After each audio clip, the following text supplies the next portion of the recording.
Good morning friends, so welcome to the prelims booster session. आज का पहला topic है Gaza war's impact on IMEC.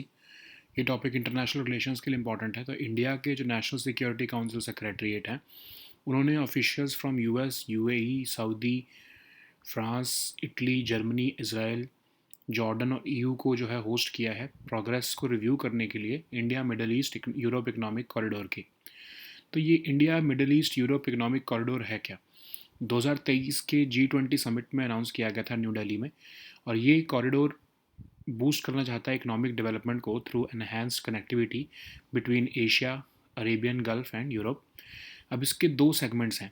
India gulf corridor मतलब जो link करना चाहता है इंडिया के वेस्टर्न पोर्ट्स को यूएई से, और ऑफ कोर्स फिर हाई स्पीड फ्रेट रेल के through through Saudi Arabia, Jordan to Israel. और गल्फ यूरोप कॉरिडोर जो कि हाइफा फ्रॉम ग्रीस, हाइफा को जो है इसराइल के ग्रीस के साथ और इटली के साथ बाय सी कनेक्ट करेगा। इससे जो इंडिया से यूरोप के शिपिंग टाइम्स है वो 40% कम हो जाएंगे as compared to the Red Sea route. अब इसका प्रॉमिस क्या था आईएमईसी का कि अरब नॉर्मलाइजेशन विद इसराइल जैसे जैसे हो रही थी, सऊदी अरेबिया भी उसको ज्वाइन करने लगा था और कंडीशंस क्रिएट हो रही थी इंडिया मिडल ईस्ट की और यूएस और यूरोप की जो है एक इकोनॉमिक कॉरिडोर बनाने की जिसमें इंडिया और यूरोप कनेक्ट हो जाए। इकोनॉमिक केस भी बहुत ही स्ट्रांग था इसमें। ईयू इंडिया का लार्जेस्ट ट्रेडिंग पार्टनर है जिसमें बायलैटरल ट्रेड $137 बिलियन का है। और जो non oil trade with UAE और सऊदी अरेबिया है ये भी काफ़ी राइज हो रहा है सिग्निफिकेंटली। आईएमईसी जो है वो सिर्फ ट्रेड के अलावा इलेक्ट्रिसिटी, डिजिटल कनेक्टिविटी को भी इंटीग्रेट करने वाला था। Clean hydrogen pipelines, efficiency, cost को रिड्यूस करना, जॉब्स क्रिएट करना, एमिशंस कट करना, ये सब इसके मोटिव थे क्या मतलब हैं। और ये जो परसिस्टेंट ट्रेड चैलेंजेस हैं उनको भी एड्रेस करने के लिए बनाया जा रहा है। अब आईएमईसी के जो इकोनॉमिक रैशनले है वो बहुत स्ट्रांग है, लेकिन हर्डल्स कहाँ हैं इसमें? वो हैं इसराइल के ऑनगोइंग वॉर ऑन गाज़ा पर। ठीक है, उससे हुआ क्या है कि मिडल ईस्ट यूरोप लिंक जो है वो डिपेंड करता है जॉर्डन और इसराइल के कॉपरेशन पर, लेकिन वो पैलेस्टीनियन डिस्प्लेसमेंट की वजह से जो है वो बहुत ही लो पॉइंट पे आ चुका है। सऊदी इसराइल नॉर्मलाइजेशन भी जो है उसके भी प्रॉस्पेक्ट्स अब कम हो गए हैं।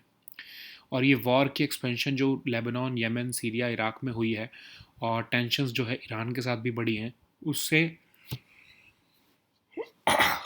इंश्योरेंस कॉस्ट भी जो है वो बढ़ चुकी हैं रीजनल ट्रेड के लिए, और उससे इम्प्लीमेंटेशन और कॉम्प्लिकेट हो चुकी है।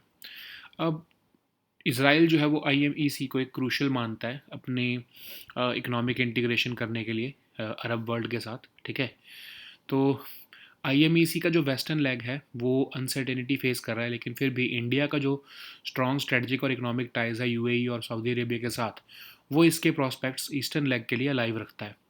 इनिशिएटिव्स लिए गए हैं जैसे यूपीआई की इंटीग्रेशन करना, एनहेंस डिजिटल कनेक्टिविटी करना, लेकिन इंट्रा गल्फ इकोनॉमिक राइवलरीज जैसे जो सऊदी और यूएई के बीच में है वो एक यूनिफाइड कॉरिडोर प्लानिंग करने में प्रॉब्लम क्रिएट करती हैं।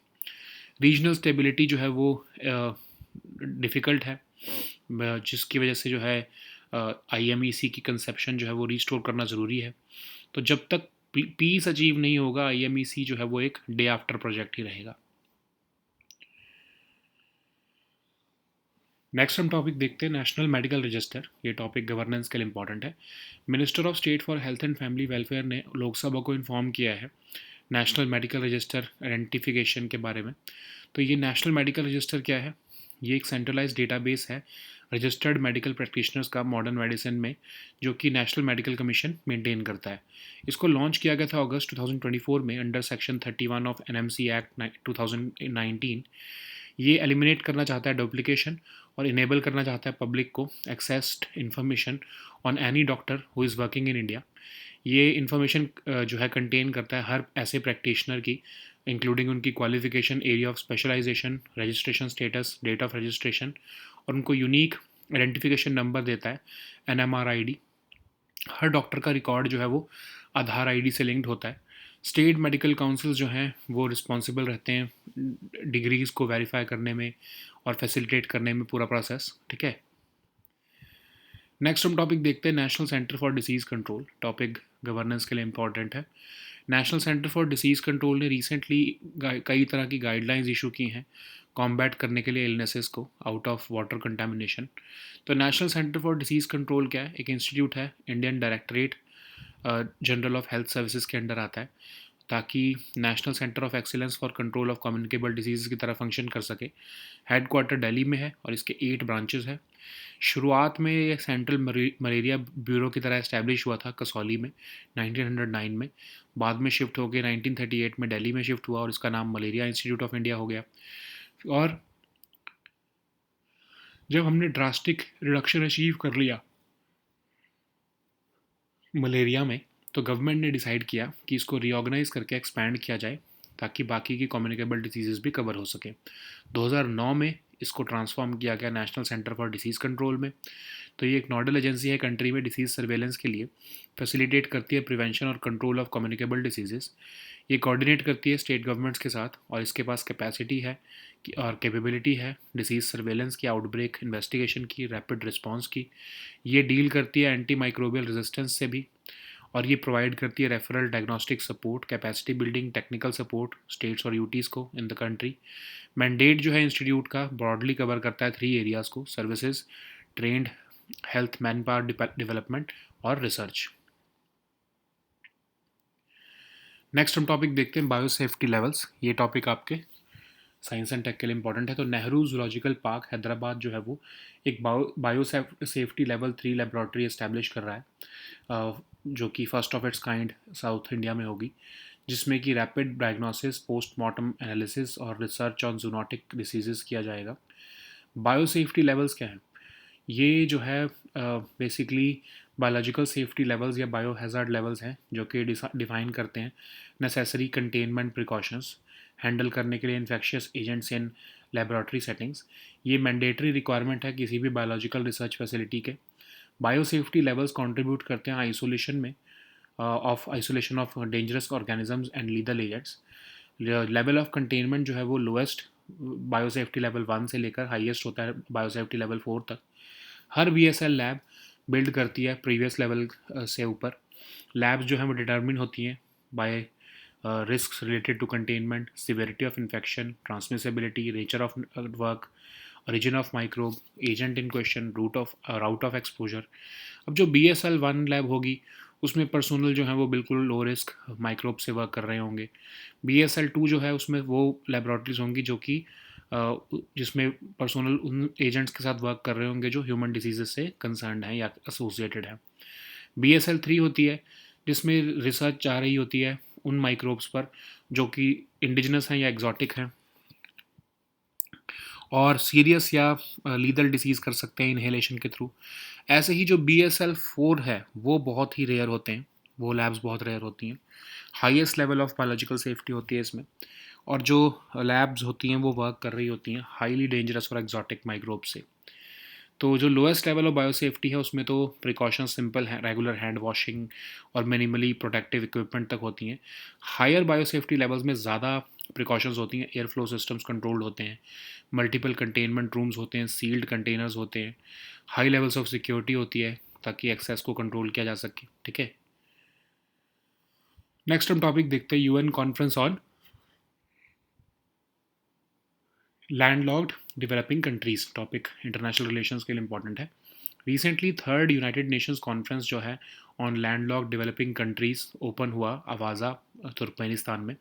तो ये LLDC 3 जो है हर 10 साल में होता है और ये ग्लोबल अटेंशन लेकर आता है 32 लैंडलॉक्ड डेवलपिंग कंट्रीज़ में, ताकि फैसिलिटेट हो सके coordinated international efforts to bridge these development gaps. अब ये कॉन्फ्रेंस जो है वो एक्सप्लोर करता है actionable solutions through partnerships, smarter investment frameworks. ठीक है, और कोई डायरेक्ट एक्सेस नहीं होता है सी पोर्ट्स का लैंडलॉक्ड कंट्रीज़ को, इसलिए वो डिसप्रोपोर्शनेट बैरियर्स फेस कर रही होती हैं। इसी के लिए जो है वो अवाज़ा प्रोग्राम ऑफ एक्शन अडॉप्ट किया गया है और सेंट्रल फोकस है ये LLDC 3 का। इसको कंसेंसस के साथ अडॉप्ट किया गया है UN जनरल असेंबली में 24 दिसंबर को। तो इसमें 5 इंटरकनेक्टेड प्रायोरिटी एरियाज़ हैं: structural transformation, science and technology and innovation, trade facilitation, regional integration, transit transport connectivity और enhancing adaptive capacity, implementation, follow up, monitoring. ठीक है, नेक्स्ट हम टॉपिक देखते हैं मुथुवन ट्राइब। ये टॉपिक सोशल इश्यूज़ के लिए इंपॉर्टेंट है। तो एक रेयर कन्वेंशन किया गया है मुथुवन ट्राइब द्वारा, जो कि एक नॉवल मिशन पर है कि वो अपनी लैंग्वेज और कल्चर को प्रोटेक्ट कर सकें। तो उसके लिए 3 डे स्पेशल कॉन्फ्रेंस किया गया है। तो मुथुवन ट्राइब जो है वो border hill forest of Kerala और तमिलनाडु में रहते हैं। 2 डिफरेंट ग्रुप्स हैं अमंग द मुथुवन, और ये स्लाइटली डिफरेंट डायलेक्ट्स बोलते हैं। एक ये एक दूसरे को मलयालम मुथुवन और पांडी मुथुवन कहते हैं। कोएग्जिस्ट करते हैं with the wild life. Expertise है इनके पास ट्रेडिशनल मेडिसिन में।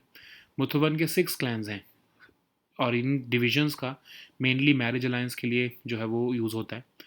तो एक यूनिक सिस्टम ऑफ गवर्नेंस होता है इनका, कानी सिस्टम कहते हैं जिसको। हर एक विलेज जो है वो एक कानी द्वारा हेडेड होता है, जो रिस्पॉन्सिबल होता है एडमिनिस्ट्रेशन ऑफ द विलेज के लिए। ये बेसिकली एनिमिस्ट्स हैं, स्पिरिट वर्शिपर्स हैं, और ये फॉरेस्ट गॉड्स को भी वर्शिप करते हैं। नेक्स्ट हम टॉपिक देखते हैं कोलोराडो रिवर। टॉपिक एनवायरमेंट के लिए इंपॉर्टेंट है। कोलोराडो रिवर जो है वो एक क्राइसिस फेस कर रही है क्योंकि इसका फ्लो डिमिनिश हो रहा है। तो एक मेजर रिवर है नॉर्थ अमेरिका की, रॉकी माउंटेन्स से ये कोलोराडो से राइज होती है।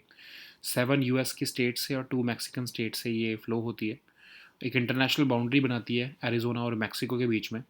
वन ऑफ कोलोराडोज रिवर का जो मोस्ट फेमस फीचर है वो है ग्रैंड कैनियन, जो इसको एक यूनेस्को वर्ल्ड हेरिटेज साइट का स्टेटस भी मिला हुआ है। ठीक है, so now let us see all these topics in English.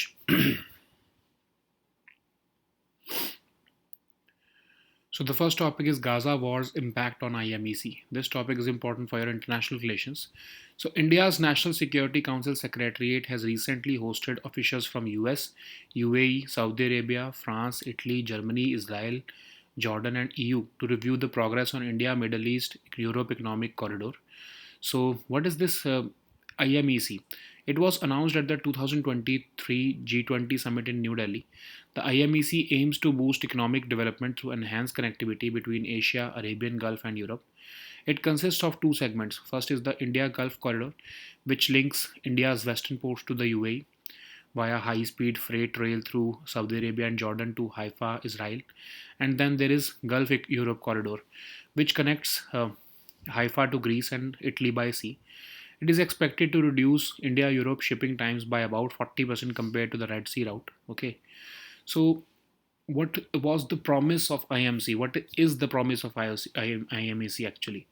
So, since the Arab normalization with Israel, which of course Saudi Arabia was expected to join, created conditions for India, Middle Eastern states, US, and Europe to envision a corridor connecting India to Europe. The economic case was also strong. EU is India's largest trading partner, with bilateral trade at about 137 billion last year, and non-oil trade with UAE and Saudi Arabia is also rising significantly. It was planned more than just a trade route. It aimed to integrate electricity and digital connectivity cables, clean hydrogen pipelines, and measures to boost efficiency, reduce cost, create jobs, and cut emissions. It sought to address persistent trade challenges. So, while the IMEC's economic rationale remains strong, its hurdles have shifted from manageable to fundamental due to Israel's ongoing war on Gaza, which has strained regional ties. The corridor's key Middle East Europe link depends on Jordan Israel cooperation, which is now at a low point amid tensions over Palestinian displacement. Prospects for Saudi Israel normalization have also diminished. Okay, with Riyadh demanding Palestinian concessions that Israel is unwilling to make. The war has expanded into Lebanon, Yemen, Syria, Iraq, and tensions with Iran also heightens insurance costs for regional trade. So, despite hindering progress, Israel sees the IMEC as crucial to deepening its economic integration with the Arab world, excluding Palestine. While the IMEC's western leg is facing uncertainty, India's strong strategic and economic ties with UAE and Saudi Arabia keep prospects for its eastern leg alive. Initiatives like UPI integration enhance digital connectivity potential, but intra-Gulf economic rivalries also hinder unified corridor planning. So, to match the 2023 vision, the regional stability which enabled its conception must be restored. Until lasting peace is achieved, IMC would remain a day after project. The next topic is National Medical Register. This topic is important for your governance section. Recently, Minister of State for Health and Family Welfare informed the Lok Sabha that application for issuance of a National Medical Register identification is voluntary. What is National Medical Register? It's a centralized database of registered medical practitioners in modern medicine maintained by the National Medical Commission. It was launched in August 2024 under Section 31 of the NMC Act 2019. It aims to eliminate duplication and enables the public to access information on any doctor working in India. It contains information on each practitioner, including qualification, area of specialization, registration status, and assigns a unique identification number called the NMR ID. So each doctor's record is linked to their Aadhaar ID for verification. State medical councils are responsible for verifying degrees and facilitating the process. Okay. So the next topic is National Center for Disease Control. This topic is important for your governance section. So National Center for Disease Control has recently issued several guidelines to combat illnesses arising out of water contamination. So what is the National Center for Disease Control? It is an institute under the Indian Directorate General of Health Services. This institute was established to function as a national center for excellence for control of communicable diseases. So besides its headquarters in Delhi, it has 8 branches. Okay. So it was established originally as the Central Malaria Bureau, established at Kasauli in 1909. This organization was shifted to Delhi in 1938 and it was called as the Malaria Institute of India. In view of drastic reduction achieved in the incidence of malaria, Government of India decided to reorganize and expand the activities of institute to cover other communicable diseases. So in the year 2009, NICD transformed into the National Center for Disease Control. So the NICD functions as the nodal agency in the country for disease surveillance, facilitating prevention and control of communicable diseases. So it works in coordination with the state governments. It has the capacity and capability for disease surveillance, outbreak investigation, and rapid response. It also deals with antimicrobial resistance. It also provides referral diagnostic support, capacity building, and technical support to states on duties in the country. The mandate of the institute broadly covers 3 areas: services, trained health manpower development, and research. Okay. So the next topic is biosafety levels. This topic is important for your science and tech section. Nehru Zoological Park, Hyderabad will soon establish a biosafety level 3 laboratory, the first of its kind in southern India, enabling rapid diagnosis, post-mortem analysis, and research on zoonotic diseases. What are biosafety levels? They are basically biosafety levels or biohazard levels, which define the containment precautions for handling infectious agents in laboratory settings. So they are a mandatory requirement in any biological research facility. They contribute to the isolation of dangerous organisms and lethal agents. The levels of containment range from the lowest, biosafety level 1, to the highest at biosafety level 4. Each BSL lab level builds upon the previous level.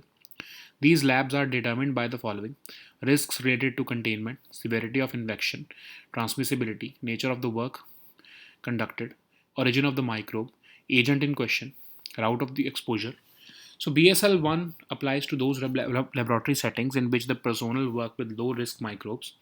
BSL 2 covers all laboratories which work with agents associated with human diseases. BSL 3 typically conducts research into or work on microbes which are either indigenous or exotic.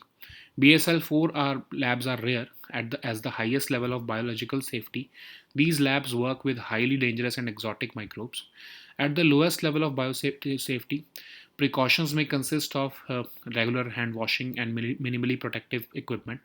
At higher biosafety levels, precautions may include airflow systems, multiple containment rooms, sealed containers, and high levels of security to control access to the facility. So the next topic is UN Conference on Landlocked Developing Countries. This topic is important for your international relations. So recently the third United Nations Conference on Landlocked Developing Countries opened in Avaza, Turkmenistan.